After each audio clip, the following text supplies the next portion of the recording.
On Memorial Day morning in the United States, the day the country honors its war dead, the Duchess of Sausages dropped an as-ever Instagram post inviting her followers to celebrate the long weekend by baking warm scones topped with a strawberry spread and orange blossom honey. Yeah, Memorial Day and scones.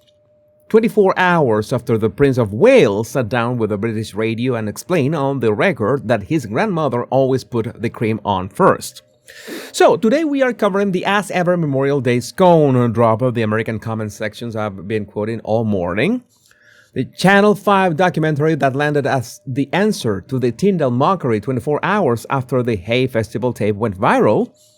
And the Memorial Day receipt of the United States Veterans Community has spent 2 years carrying on the Pat Tillman Award. Welcome back, my Royal Rogues. My name is Jesus Enrique Rosas. I'm the Royal Rogue. Let's get down to it. So let me start with the As Ever post, because, the actual construction of that one is the entire dossier in a single Instagram caption. The Prince of Wales sat down with Hard FM on Saturday morning. The conversation, in the British radio tradition of long-running scone debates, turned to the question of jam first or cream first. And William, in his exact phrasing on the record, he said, and I quote, "I can only tell you what I learned from my grandmother, and she would have the cream on first." Okay, cream first. The late Queen's own household tradition delivered by the heir to the throne on a British radio station. On the Saturday morning of an American holiday weekend, the Kensington office has no obligation to recognize. It's important. Now, by Sunday morning, 24 hours later, by my watch, the As Ever Instagram grid carried a fresh post. And the caption in the brand's own exact phrasing, Memorial Weekend plans. Sorry, I forgot my Meghan accent.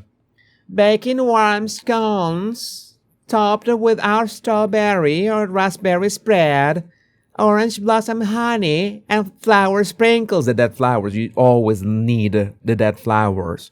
Those were Meghan's Memorial Weekend plans. Strawberry spread, cream on first.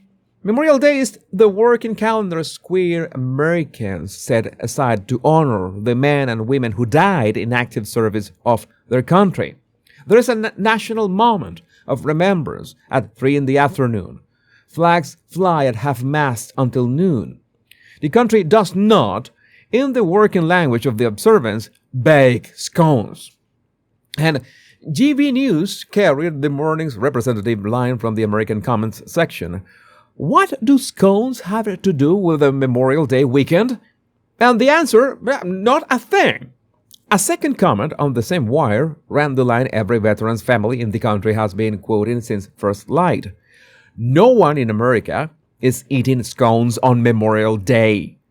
So the founder of an American lifestyle brand on the morning of the United States buries its war dead posted a Memorial Weekend baking instructional dress in the exact cream first technique the future king delivered on British radio 24 hours earlier. How convenient. That is the brand strategy on the morning of the most solemn holiday on the American calendar. So the Prince of Wales says cream first. The wife of the spare followed the prince's grandmother's recipe on the very next morning. And the As Ever caption ships the receipt on their Memorial Day flag the brand team does not appear to have absorbed the meaning of. Which, speaking of receipts, the brand team did not budget for. Let me tell you what landed on the British television schedule on the same Saturday that William was sitting down with the radio station. Channel 5 aired a documentary on Saturday evening titled Prince Harry in Therapy, which is basically Harry the past, 6 years. The opening contributor on the broadcast was royal author Tom Quinn, a working biographer whose name appears on the spine of one of the more even-handed accounts of the sausage Mary published in the post-Maxit period. So, Quinn delivered the line of the spring on the record in front of a television camera on the question of how Harry currently regards the man he was before he met methane. And in Quinn's exact phrasing, I'm pretty certain that he's embarrassed about his pre-Meghan life.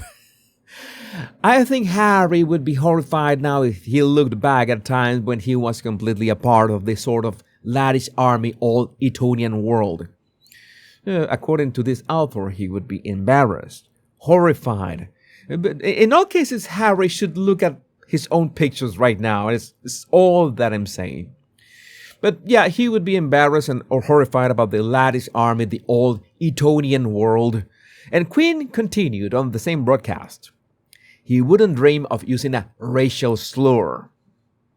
I don't believe you. But well, let me tell you why the timing on this matters, because the broadcast did not land in a vacuum. On Friday of last week, you remember that we talked about that. Mike Tindall, Princess Anne's son-in-law, husband of Zara, working royal-in-law by every working definition, stood on the Hey Literally Festival stage in Powys for live recording of his rugby podcast alongside co-hosts James Haskell and Alex Payne. And the line Tindall delivered in front of a Payne Festival audience and across the British press for the rest of the weekend was that a lot of other people managed that way better than you. Harry, when he was fun, past tense. So 24 hours after the British press finished pricing the Tindall line into the spring news cycle, the documentary on Harry's therapy journey carried a working biographer on the record stating that the version of Harry the Tindall mockery was reaching back to the Etonian, the army officer, the dance floor guests at the Canongate Kirk wedding, is a version Harry would now be horrified to be associated with. Oh no. Yeah. You can call that timing coincidence. You absolutely can. You can also call it the line that the British press is filing this morning, that on receipt of the Tindall tape, the brand team in Montecito briefed a long-planned broadcast contributor on the talking point, the household they needed in print by the weekend. So the Gingerbread's pre-Meghan personality, the personality that Tindall classified on the Hay Festival stage as the only Harry the British public ever liked, which is true, is on the next evening's broadcast. The personality the sausages have decided that the husband is now horrified by. Well, now let me close the Memorial Day frame on a receipt the American veterans community has been quietly carrying since the summer of 2024. July the 11th, 2024, the ESPYs at the Dolby Theater in Hollywood. You remember that, right? We were there, in spirit. Harry walked across the stage and accepted the Pat Tillman Award for service. Pat Tillman is the man the award was named for, the Arizona Cardinals safety who walked away from a National Football League contract in 2002, enlisted in the United States Army, deployed to Iraq, deployed to Afghanistan, and was killed by friendly fire in Afghanistan in April 2004. He was 27. So, Pat Tillman's mother, Mary Tillman, on the record to the Daily Mail before the ceremony, shocked as to why they would select such a controversial and divisive individual to receive the award. Yeah, the gingerbread. She continued on the same record, there are recipients that are far more fitting. Anyone would be far more fitting. So these individuals do not have the money, resources, connections, or privilege that Prince Harry has. I feel that those types of individuals should be recognized. Those were the words of Pat Tillman's mother. So Harry accepted the award anyway, because, yeah, why not? These people are like that. That is the man the Saturday evening documentary framed as the figure horrified by the pre-Meghan past. That is the man who took the trophy from a stage on which the mother of the dead American soldier the trophy was named for had, on the public record, asked him not to accept the award. That is a sausage operation on the morning of an American Memorial Day.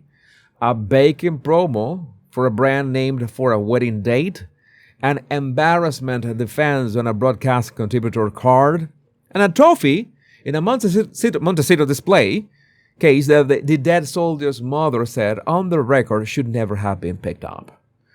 But let me know what you think about this in the comments. My name is Jesus Enrique Rosas. I'm the Royal Rogue.